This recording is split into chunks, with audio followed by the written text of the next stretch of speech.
Et oui, bonjour à tous, j'espère que vous allez bien. Nous sommes lundi 1er mars et là, nous commençons la semaine avec des nouvelles pas très bonnes. Vu du côté du Tchad, l'opposant Yaya Dilo Djerou Bechi a fait un post hier qui disait que sa mère avait été assassinée ainsi que son fils. Et il a donné encore plus de détails. Les amis, je vous laisse écouter quelles sont les causes de toutes ces violences au Tchad et on va se parler juste à la fin. Le président du Tchad a aussi donné son avis sur la situation. Il a parlé de légitime défense. Nous allons également l'écouter. Vraiment, toutes nos condoléances à la famille de l'opposant.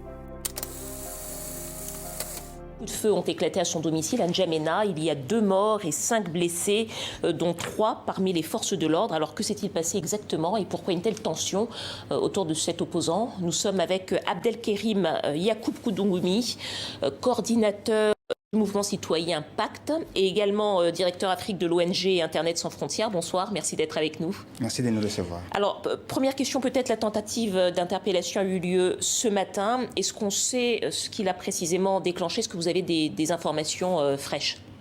Ce matin, les Tchadiens se sont réveillés avec cette phrase terrible. Ils viennent de tuer ma mère. La mère, cette mère qui vient d'être abattue, froidement, par non pas seulement les policiers, mais par les gardes présidentiels, lourdement armés, avec des chars, c'est la mère de l'opposant politique, candidat déclaré à la présidentielle de la coalition des 13 partis politiques, Yaya Dilo Djerou Bechi. Et que s'est-il passé? Est-ce qu'on sait ce qui s'est passé, ce qui a déclenché cette volonté d'interpellation? Cette volonté d'interpellation, c'est une façon d'intimidation du régime face à un homme qui a décidé de prendre sa responsabilité afin de pouvoir contribuer à l'alternance que le peuple tchadien attend depuis très longtemps. Factuellement, qu'est-ce qui s'est passé? C'est une affaire qui remonte finalement à bien plus longtemps, je crois. En effet, quand on regarde le parcours de cet homme, c'est un parcours long, c'est un parcours qui a été toujours dans la dénonciation de l'injustice, il a pris les armes même pour cela. Il est revenu au Tchad, il a travaillé.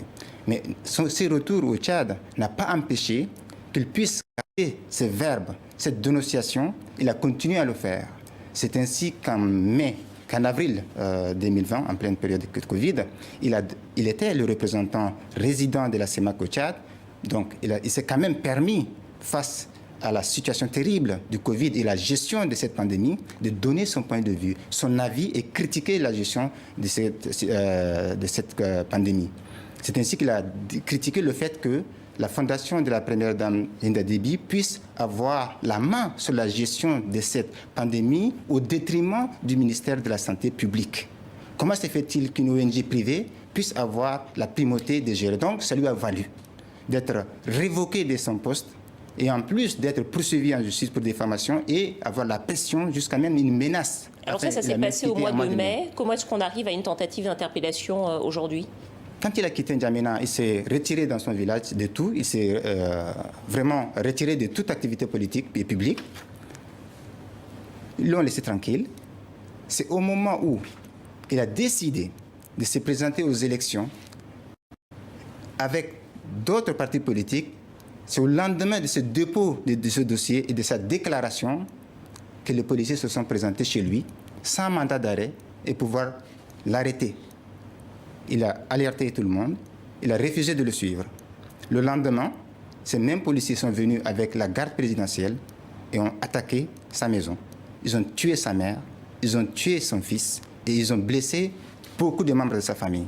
Alors, vous êtes également le directeur Afrique de l'ONG Internet sans frontières. Vous dénoncez régulièrement l'instrumentalisation de l'accès à Internet à des fins politiques au Tchad, mais dans plusieurs pays d'Afrique également. Là, ce soir, vous dénoncez à nouveau ceci, mais également vous dénoncez l'instrumentalisation de la pandémie du Covid à des fins politiques en Afrique. Est-ce que c'est à ça, selon vous, qu'on est en train d'assister au Tchad? En effet, c'est la suite logique. Vous voyez, au moment où il est en train de se faire attaquer, où sa famille est en train de se faire massacrer, Yaya Djerou était en contact en direct. Je l'ai eu à 5h30 au téléphone et nous informait de ce qui s'est passé. Mais quand le régime a vu que Yaya Dilo nous informait de ce qui nous témoignait de ce qu'il subissait, le régime a décidé de couper Internet, de couper la téléphonie, et non seulement d'isoler, mais carrément cacher de ce qui se passe en ce moment au Tchad. Cette méthode est la méthode de ces régimes qui utilisent à chaque fois que ces régimes répriment, ces régimes essaient de cacher des faits dont la communauté internationale condamne, utilisent ces méthodes pour cacher ces méfaits.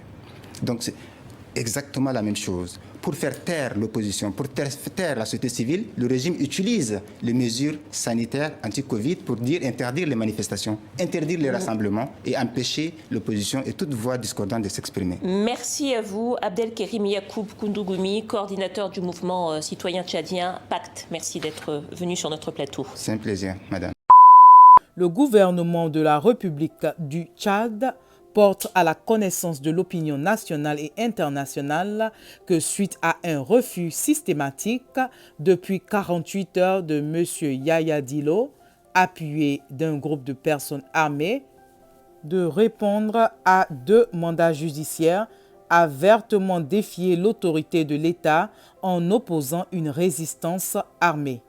Les forces de défense et de sécurité, en intervention pour l'exécution de ces mandats, ayant essuyé des tirs d'armes provenant du domicile où il s'est retranché, n'ont pas eu d'autre choix que de riposter en légitime défense. Dans cet échange de tirs, il y a eu 2 morts et 5 blessés, dont 3 parmi les forces de l'ordre. Tout en déplorant cette perte en vie humaine et en réaffirmant sa ferme volonté de restaurer l'autorité de l'État, en toutes circonstances, le gouvernement condamne avec la dernière énergie cette rébellion armée au cœur de la capitale, qui n'est qu'une tentative de déstabilisation des institutions de l'État fomentée de longue date. Le gouvernement appelle la population au calme et à la sérénité. Fait à N'Djamena le 28 février 2021, par le ministre de la Communication. Dirons-nous tout simplement que nous suspendons notre participation à cette élection présidentielle parce que les règles du jeu qui étaient déjà faussées commencent à l'être davantage encore dans le sang. Le Tchad n'a jamais connu ça. Et oui, le Tchad n'a jamais connu cela. Vraiment, mes condoléances à toute la famille de l'opposant, et nous voyons vraiment une similitude dans les pays africains voisins, surtout les pays africains francophones, et c'est vraiment triste de voir que à cause de la politique, il y a beaucoup de pertes en vie humaine et la famille et les différentes familles des personnes impliquées perdent toujours la vie. C'est vraiment, vraiment triste. On espère qu'il y aura vraiment un changement dans toute l'Afrique, je dirais surtout l'Afrique francophone, vraiment union de prière pour l'Afrique et pour le Tchad en particulier.